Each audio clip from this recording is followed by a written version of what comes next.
And that. No, I put the garters on the sheep. And oh, are we live? Oh, sorry. No, not you, not you. It's Keep going, showtime. keep going. Welcome to Quarantine on Fire. I'm James Mellgren, And I'm Chef Olive. and we're here to provide a little relief in your day. I know you're all trapped at home. Some of you are working. Some of you are just pretending to be working. And some of you have kids. And some of you have kids, so you're really working. And some of you are just unemployed loafs like us and have nothing better to do. So hopefully we'll give you a little something to think about today. Yeah. We're going to talk about spices. Yeah. Kind of a general way. We're going to talk about honey. Yep. And we may talk about other things. Who knows? Who knows where this will go? We're gonna talk about honey, like the sugar honey, right? Oh, I thought we were going to talk about my honey. We're not talking about your honey. My honey's upstairs. All right. Our jar is upstairs too. So what do you think about spices? What spices are something that people should be eating a lot of these days, right? Well, we keep saying that every day. Herbs and spices should be in your, in your food every day. You keep saying it every day. I haven't said it yet, so. Which one? I said you keep saying it every day. I haven't said it yet, so I just did. So now I'm going to say that every day. Actually, I say that in my classes all the time. People need to eat spices all the time. Spices can bring the antioxidant content of a dish multiple times. Very easy with very little. So basically, you don't need a lot of spices. You just need to put that all the time. They need to be fresh. Actually, you know what? Tomorrow, I will show you how to toast and grind your own spices. There you go. Okay. Well, because it's important to that it's fresh. And the best example, quickly, is spices have a lot of antioxidant, tons. And you can tell if they're good or not by smelling them. If you open your can of ground spice and they don't smell, or they smell kind of not interesting, you should throw them away. Whole spice, they won't smell, and the whole spice will last very, very long time. Okay? The spice has in its grain something like a very, very, very small amount of water. Sometimes it's like 2%. That means that it has enough water to sustain for years until the proper moisture and temperature come along, and then that plant grows again as a seed.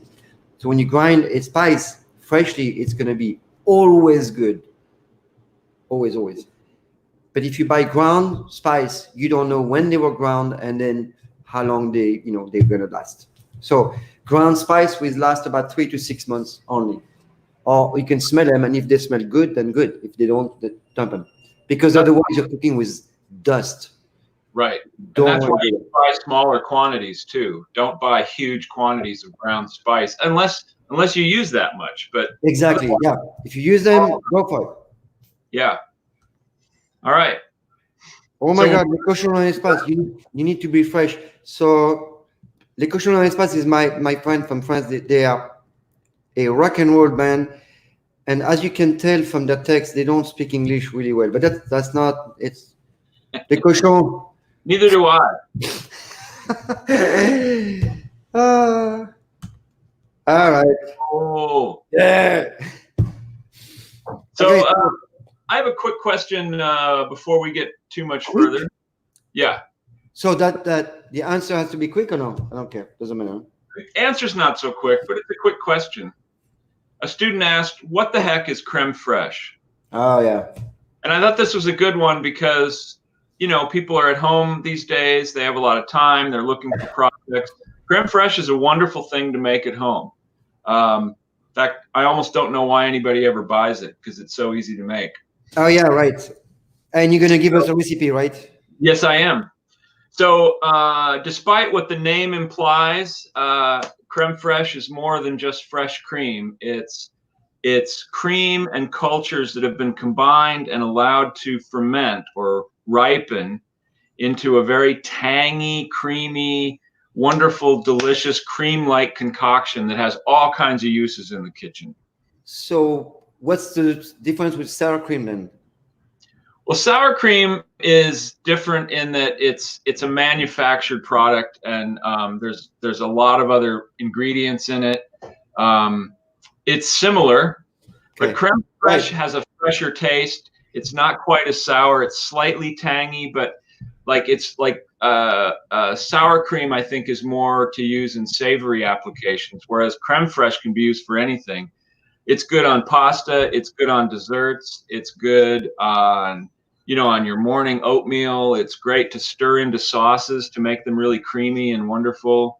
And you need to what? You can make it, right? Oh, it's super easy to make. You basically, here's a recipe. Here's the recipe from a friend of mine. You take 2 cups of heavy cream. You take 3/4 cup of buttermilk, and then you take 1/4 cup of yogurt, but it has to be a yogurt that has active cultures in it. Don't buy some flavored concoction. Buy a really good Plain, active right? Plain, yeah, definitely. Not, And then, not the strawberry one with like 60 grams of sugar. no. And then you mix it all up. You put it in a bowl or a jar, something very, very clean. Make sure it's really sterile. And just put a piece of plastic wrap over the top and let it sit out for several hours, even overnight. Oh, okay. It's pretty fast, huh? In a warmish area. And then the next day, test it. If it tastes right and it's thickened up right, it's good to go. And then just store it in the refrigerator and it'll last at least a week. Right. Well, this is a nice amount because it makes basically a little bowl of creme fraiche. So that's enough. You can usually use it up in a week. Yeah. But we love to put it on desserts. Like we'll make a cobbler or something and put a little scoop of that on top, or just some fresh fruit. It's great for all kinds of things. In the old days in France, housewives they would put pans of cream out, and the natural bacteria in the air from years of doing it would thicken the cream and make creme fraiche, and they would always have some. Well, that's the thing. That's a huge difference between the old days and now. And not in my house in Paris, but when I was in the countryside or in a farm or whatever, we used to drink the milk coming from the cows. Yeah. And it was sometimes just directly, it was warm. It was insane. It's incredible taste the flavors. Yeah. And the difference between milks is this. A raw milk can stay outside. If, let's say you take a raw milk that is not pasteurized and one that has been pasteurized, you put them outside on the counter, leave them not in the fridge. Leave both of them. You're going to see something happening. The raw milk will keep living and become something else. Like it's going to be sour. It's going to be buttermilk. It's going to be yogurt. It's going to do its own thing. It's going to keep going. It's going to smell really tangy and stuff. When the milk has been pasteurized, the only thing that's happening to the milk, it's petrified. It becomes like really bad.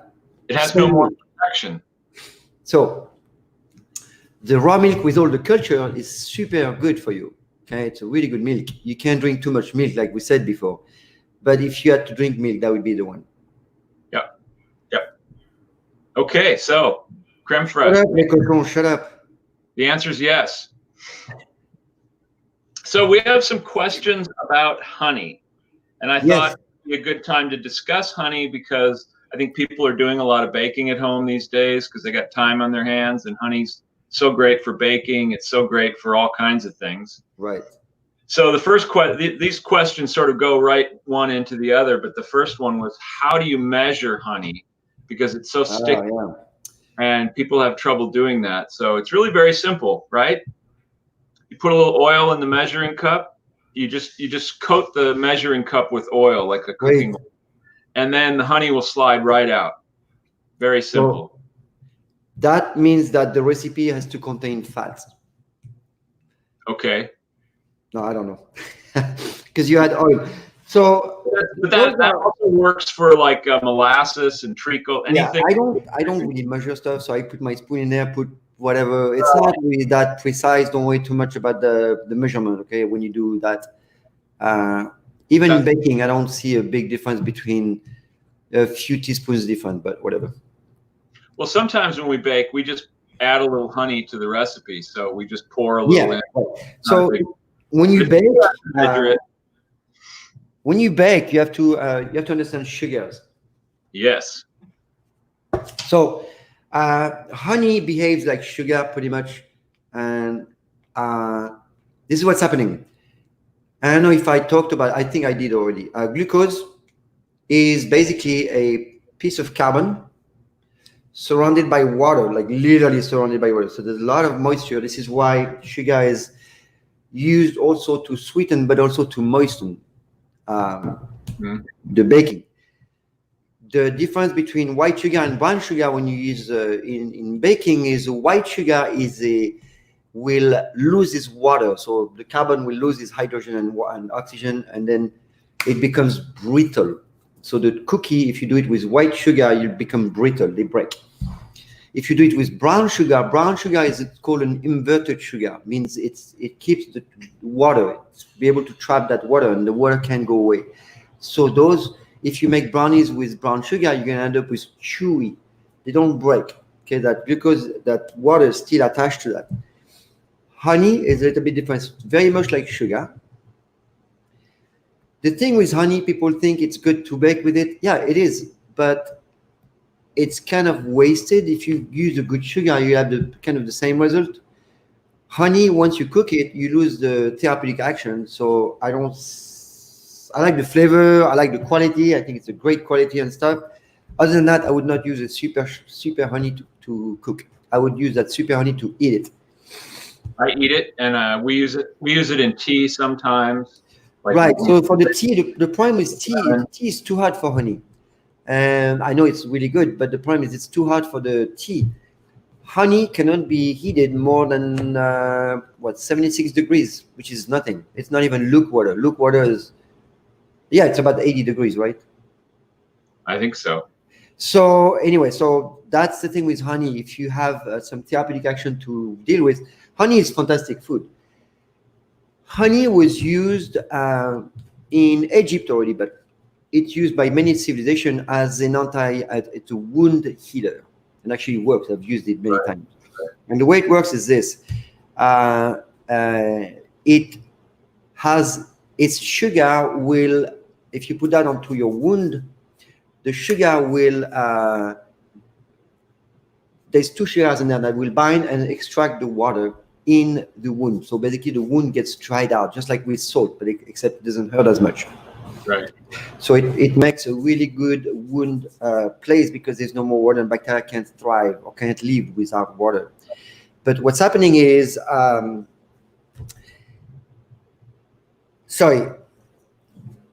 there is in honey something called glucose oxidase, and that's basically when you capture that water, it becomes hydrogen peroxide. And that hydrogen peroxide is about 10 to 15% of the honey.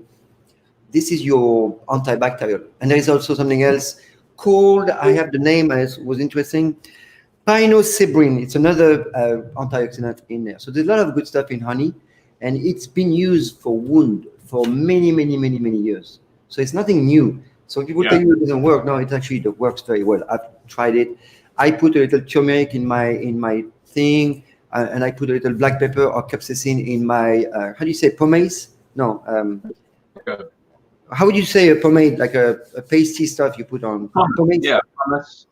So I make my own pomace, actually. Poultice. Poultice, yes. Okay. Yeah.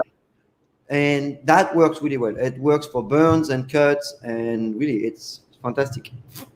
I basically use honey two ways. I put it on my fresh goat milk every morning. And the other thing I do with it occasionally, if I have a really assertive blue cheese, I love to put honey. Yeah, that's actually, really yeah, it is. Blue cheese and honey, man. Blue cheese goes with two things, honey and butter. Yeah, I love it with butter too. Man, with butter, it's so good. Ooh. Yeah.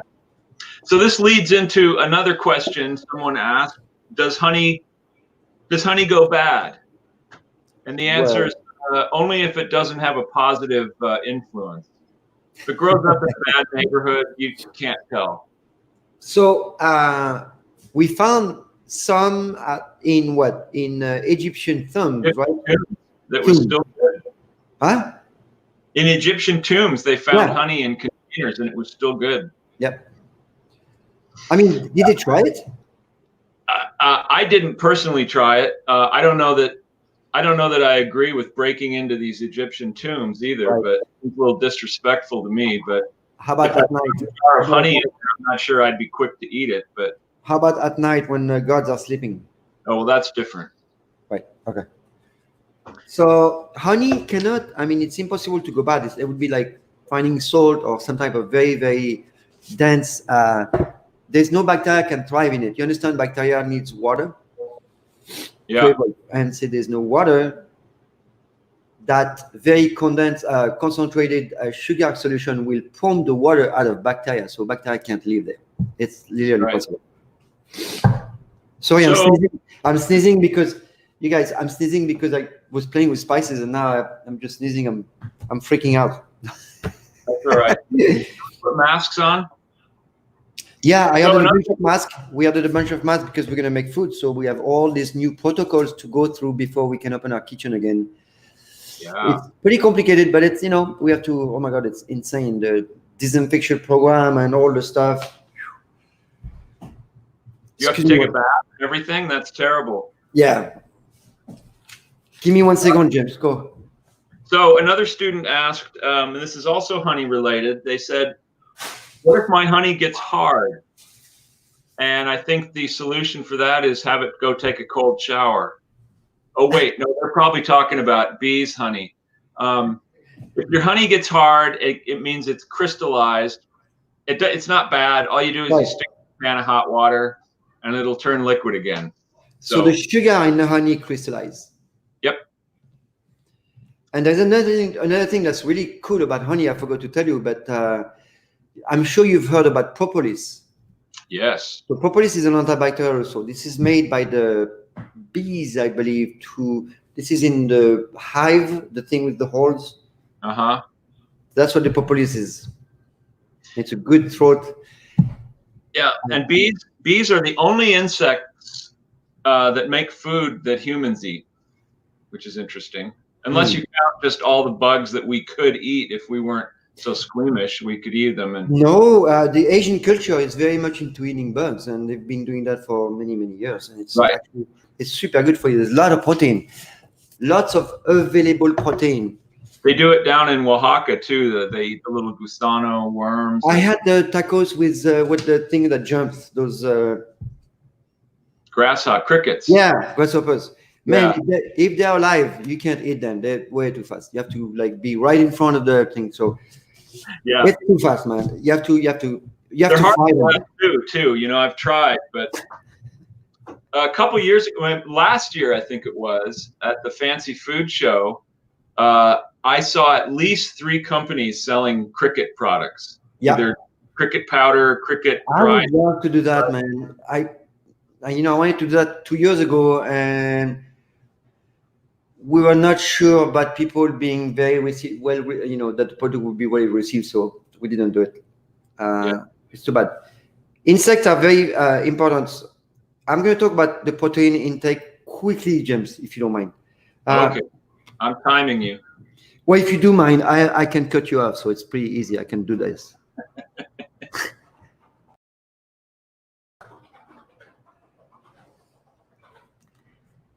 Fine. Oh. Anyway, so hey, why do we need protein?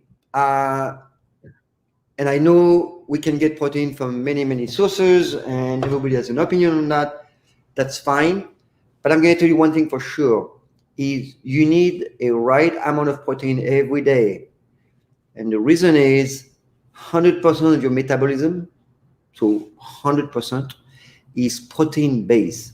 So I don't know if you understand what it means. It means if you don't have enough protein in your body, you won't be able to build all those enzymes, those T cells, those immune cells, everything, those membrane, all the stuff. So and I'm not going to go into what protein is better, vegetables or meat or whatever. That's not my concern today. I'm just telling you. Huh? I vote meat.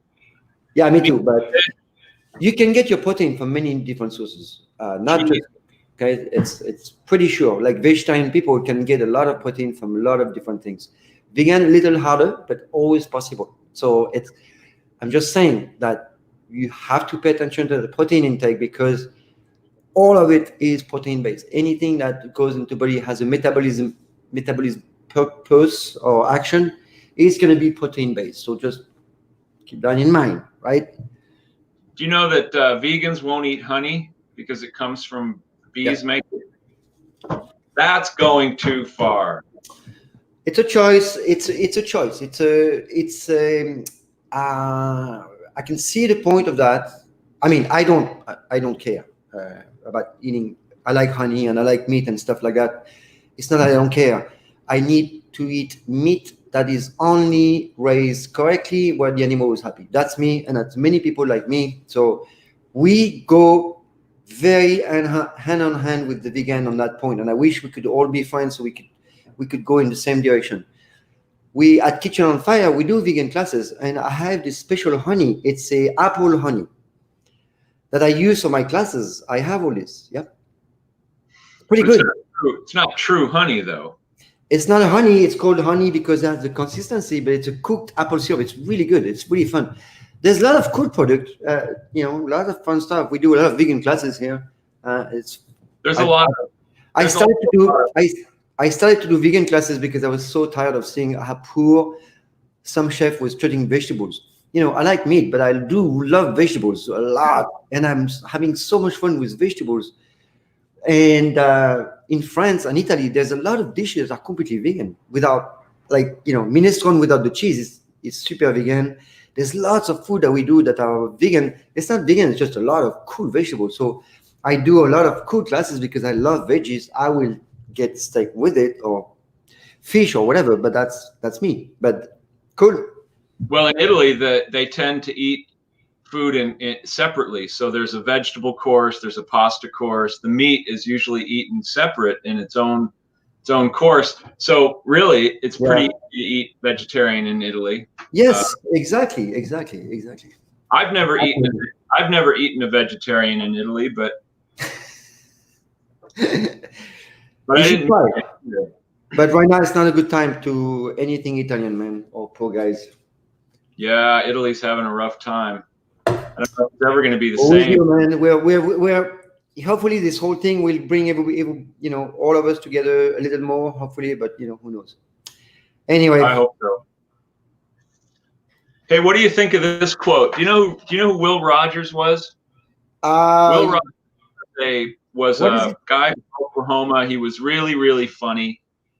And he was very popular during the Depression because he was in the movies, but he was also on the radio. Was he a singer or dancer or something? No. He was a humorist, and he would do these shows where he would have musical performers, but he did rope tricks. He was a cowboy. Oh, wow, cool. All this stuff, but he would just talk to the audience, and he would talk about the events of the day. Right. And he was very, very funny. He was basically like a stand-up comedian, but he would talk about what's going on in the world. And during the Depression, when everybody was understandably pretty bummed out, he brought a lot of joy to their lives. Kind of what we do.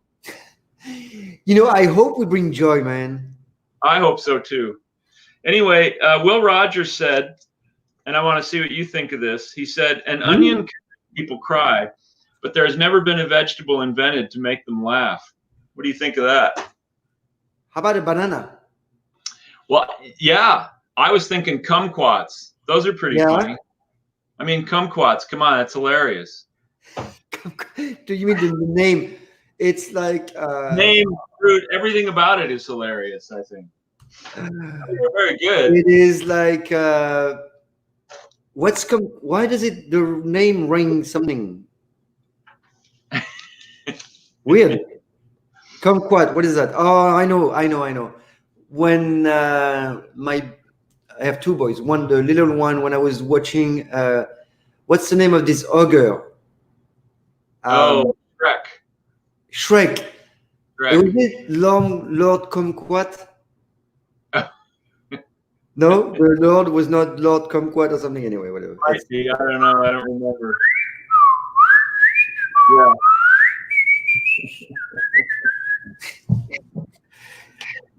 Here's another little quote about vegetables from a guy named P.J. O'Rourke, who I think was a writer and kind of a funny man.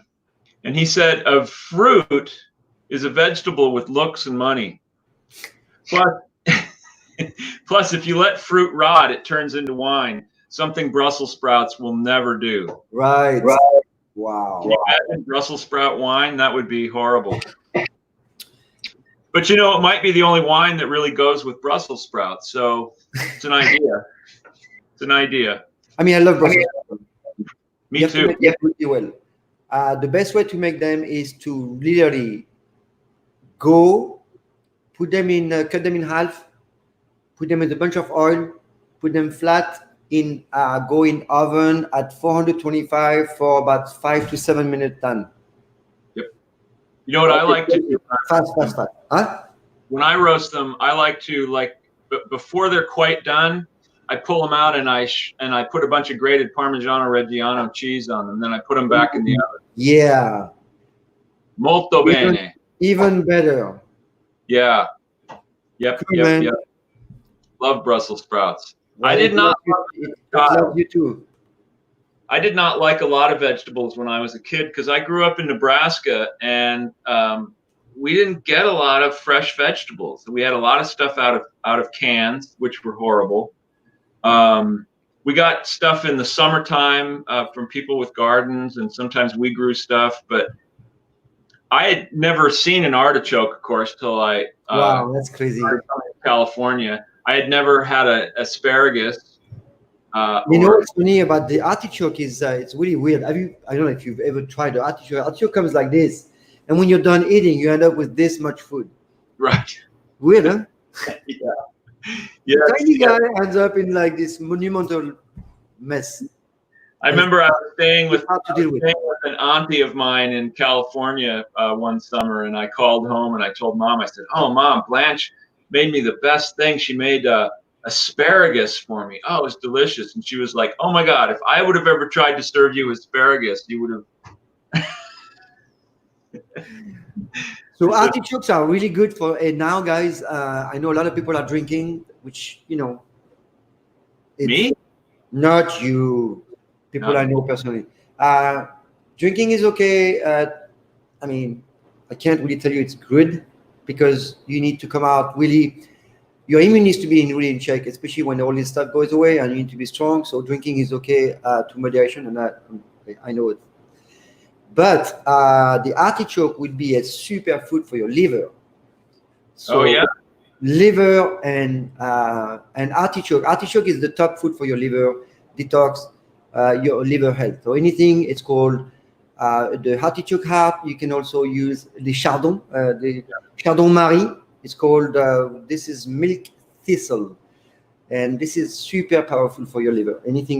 Anybody that has issues with the liver, especially drinking, that would be the way to go. Well, I should be okay. I quit drinking last night, and I'll probably quit again tonight. Right. It's a once. Drinking most nights right before bedtime. Once a day. I drink beer. I drink a little, but I've been drinking mostly beer. I can't mess with my immune system. No way, man. All right, people. This is great. I just hate to let my blood alcohol level get too low. I think it's never safe, so I try to keep it in check. Yeah. Make sure they can find your blood, right, in your alcohol. Yeah. Right. Cool. All right. So, that's it for today. Thanks, everybody, for joining us. Yes. Thank you so much. Let's get together tomorrow. Tomorrow. Yes, tomorrow, as Annie said.